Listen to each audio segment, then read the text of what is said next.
Hello, hello, welcome back to our fourth episode and a personal favourite of mine, Your Body and Brain Online. So, as a young woman today and someone who is chronically online all the time, social media can really impact our mental health, our view of our bodies, and even our physical health. Can I ask, how does social media impact our view of our bodies? So we talked before about social comparison. Also, I am very chronically online as well. It's fine. So we talked about social comparison, and we obviously do that with our bodies as well as other things that we're trying to achieve or be better at. And there are so many fitness influencers, so much thinspo, so much pro-ana content. And this is one of the ways that social media differs a bit for boys and girls as well, in that they both get content around that stuff, but the way it's framed is a little bit different. Girls are more likely to be sent the diet stuff, reduce your calories to a very unhealthy level stuff. And boys are more likely to be sent the you need to work out, you need to build muscle, maybe even stuff around steroids or like testosterone or caffeine or those kind of supplements as well. And that can be detrimental to our body image. So there's been quite a lot of research on this, obviously because it's such an important area.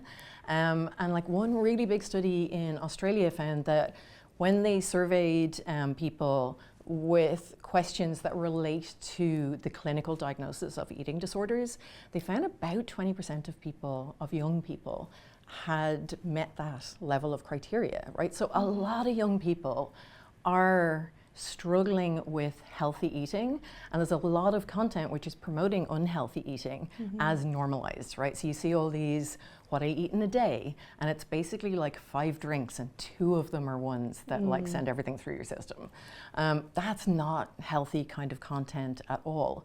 But what I also want to say here is that it's not just social media, right? So there's this research on all the other ways that we get information, like television, films, billboards, like everything. It's so much in our environment, right? There's this whole ecosystem around well-being, which is just another way of saying dieting these days. And all of that is equally as important, right? So film and TV makes us compare our bodies to people on it as well, or can do, depending on who you are, how susceptible you are to that, how you feel about yourself, what your level of self-esteem is. So some people are more vulnerable to it than others. And I think one of the problems is more of a wider social issue that we tend to judge health based on what somebody looks like, right? So we see these really pretty influencers who are using filters. Their skin looks perfect. They're photoshopping themselves or using different filters to make themselves look thinner. And we are viewing this perfect image and thinking they must be healthy. But slim people can have lots of health concerns. They might be under-eating, they might have like lost hair, lost their period because they're under-eating and not feeding themselves or fueling themselves properly. On the other hand, people in bigger bodies can also be extremely healthy. You know, I follow quite a lot of influencers who are bigger, who do yoga and things like that, and they are super healthy. So what we see doesn't necessarily track with what healthy is. And fitness influencers, some of the health influencers who are trying to promote unhealthy eating often use the way they look as credibility for what they're trying to push forward. And a lot of the times, just to circle back to the like what I eat in the day or like promoting like healthy eating, a lot of the times that's not what they're actually eating in the day. They're just posting it, and they could be eating more behind the scenes. They could be eating less behind the scenes. You know, so it's not a like accurate representation of what they're actually eating. Like a lot of the times, if you add up the calories, so I follow a podcast that I love called Maintenance Phase, which is all about like debunking wellness myths, and they'll add up the calories from some of these what I ate in the day, and it's like 300 calories. So you would hope they're eating a lot more behind the scenes, and with others, you're right, they might be eating a lot less behind the scenes, so they're presenting something much more healthy, and I think that can be a problem. Earlier you mentioned something about pro-ana. Could you explain a little bit about what that is? Yeah, so it's pro-anorexia content, right? And it would have, way back in the day, would have kind of trended under hashtag pro-ana, but of course platforms started to cut down on that because it's such harmful content. So it can be very triggering for someone who's on the verge of an eating disorder, who is recovering from an eating disorder, or who's in the midst of one, because it's all about huge calorie restriction. Like people kind of comparing how little they've eaten in a day, you know, congratulating other people for only having eaten half an apple and things like that, like really, really dangerous content. But the hashtags change over time so that they can kind of stay under the radar and don't get censored. But it's such dangerous content. So, you know, if you're following somebody online who's telling you how to restrict your diet, and sometimes it's framed as wellness, and clean eating is a way that it can often be framed. Sometimes vegan diets, which can be really healthy, but there's sometimes a way for people to encourage people to restrict their calories so that you're just eliminating a lot of food but not adding in healthy food. But a lot of it comes under clean eating, and it's this idea that some foods are inherently so bad for you and some are good for you, and you should only eat the good for you ones by cutting out everything else. And once you start cutting out a lot of food, like some people are just more susceptible to eating disorders, and that could be the thing that triggers them. Yeah, a trend that I see a lot on my social media is the kind of, like you said, like the clean eating, but also like a detox. So only eating ice, only drinking water for the day, like a juice cleanse. Yeah. And then there's also one about chewing gum, because it helps you not be hungry, and then also gives you a jawline. Yeah. Do you think stuff like that play a huge role in eating disorder, or like eating disorders amongst young people, or even creating them amongst young people? Yeah, those are all classic signs of an eating disorder, right? So trying to do things that have no calories in order to feel full, so you avoid ingesting calories, is disordered eating. So that would be pro-ana content, but not necessarily labeled at it. So if you're getting that kind of content, you have to be really careful. Like, that's the sort of stuff that can lead you down a very dangerous path if you are susceptible to it. If you're very resilient, you feel really good about yourself, you can just click on not interested and not worry about it. If you're someone who doesn't feel so good about yourself or how your body feels, and like, let's be honest, as a teenager, most people don't. In fact, in general, most people don't feel great about their bodies. Like, film actors have talked about it, fitness influencers have talked about it. Like, I know some fitness influencers who've talked about their own body dysmorphia, which is not being able to see their body correctly, right? They see themselves as bigger or fatter than they actually are when they're actually in ridiculously good shape. So even the people that we might look up to don't necessarily like their own bodies. And so if you're in that space and you see this kind of content and you think, oh, I could lose loads of weight really quickly if I just drink water for a week, that's a really harmful space to be in, because it gets you into that cycle of dieting. And I think that also kind of comes back to the Instagram or like social media versus reality. Yes. A lot of content creators, celebrities, influencers post the best parts of their lives, the best part of their workout, the times where their bodies look the best to them, and not the struggles behind the scenes. Absolutely. So it kind of, the audience think, oh, their life's perfect, like they did all this, like I can do that too, when in reality it's not always like that. Exactly. And do you have like kind of any tips for people to not so easily influenced by it? You know, like you said, some people are more confident in themselves, they can just press not interested. But what about the people who aren't as confident? Do you have any advice for them? The main thing is that if you don't follow those kind of people, that your well-being does better, right? So if you don't feel great about yourself, and like sometimes you might feel good and then have a dip for a bit, right? Like we all go through different phases. But if you're not feeling so great about yourself, that kind of content can be quite triggering. And so having the kind of self-awareness to go, you know, I don't think this is healthy for me, I'm going to get this out of my feed for the moment, would be really healthy. Because what I want to say here is that you might think dieting is a great idea, right? You're going to lose some weight. Only about 2% of people actually keep the weight off, and what tends to happen over time for most people, like the vast majority of people, is they lose a bunch of weight and then they put on more than they lost, and then they lose some weight and then they put on more, and their weight actually goes up. Had they never started dieting, they'd be in a better place than if they started in the first place. So focusing more on how do I feel, how can I be healthy, rather than how can I look like that influencer, is a much healthier place to be in. So I know a lot of people use filters for facial texture, Photoshop to make their bodies smaller, bigger. I'm so guilty of using it for my face to smooth out my face. Who isn't? So my question is, does that impact our perception of ourselves and how we see our bodies? It can do, yeah. So a lot of people use filters, right? Like that's why they're there. If no one used them, they wouldn't promote them on the platforms. And I think it's fine, like a little bit of filtering for skin texture and stuff, that generally probably isn't a problem, because what we know from the research is the more time you spend filtering, and even the more time you spend, like if you take 100 photos to get one selfie and you're only posting one, so that's quite a lot of time invested in trying to get that one picture. Or you're out doing something, and rather than enjoying the thing you're doing, you're spending like 20 minutes or half an hour trying to get the one perfect picture of you in that place doing that thing. And then you're investing a lot of time in filtering it and changing the colors and slimming things and face tuning and whatever else you're doing. That is actually linked to disordered eating. So it isn't great for people, because if you aren't accepting yourself for who you are at a certain level, like a little bit of touching up is very, very normal.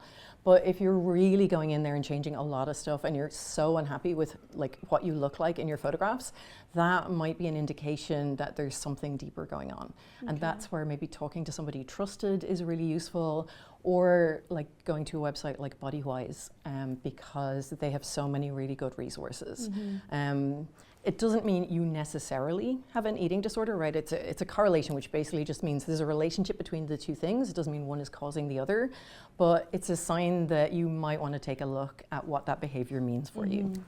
You mentioned when we take 100 pictures of ourselves just to post one, or we use all these filters in Photoshop, can that create an obsession with our looks? It can a bit, where it becomes the only thing that's important.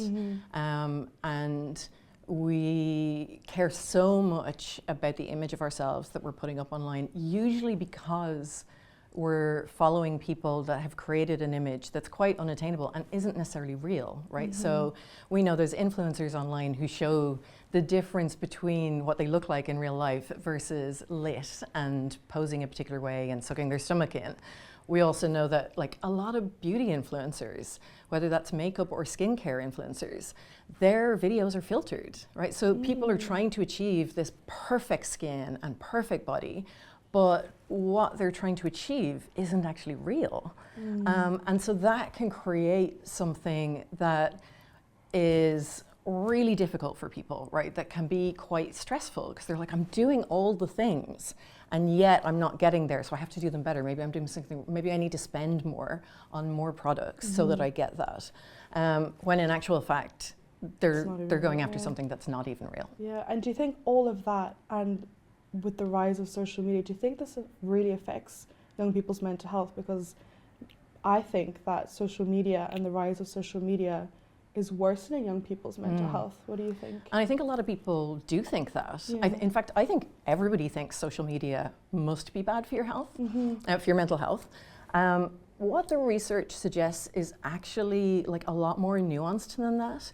So on average, across the population of young people, it appears that there is pretty much no relationship between use of digital media and mental health, right? Really? So that's on average. Now, of course, within that, there's some variation, right? So there's some people who are using it and it's impacting their mental health really well. They're having a great time, loving it. And then there's some groups that are more vulnerable and it's not great for them.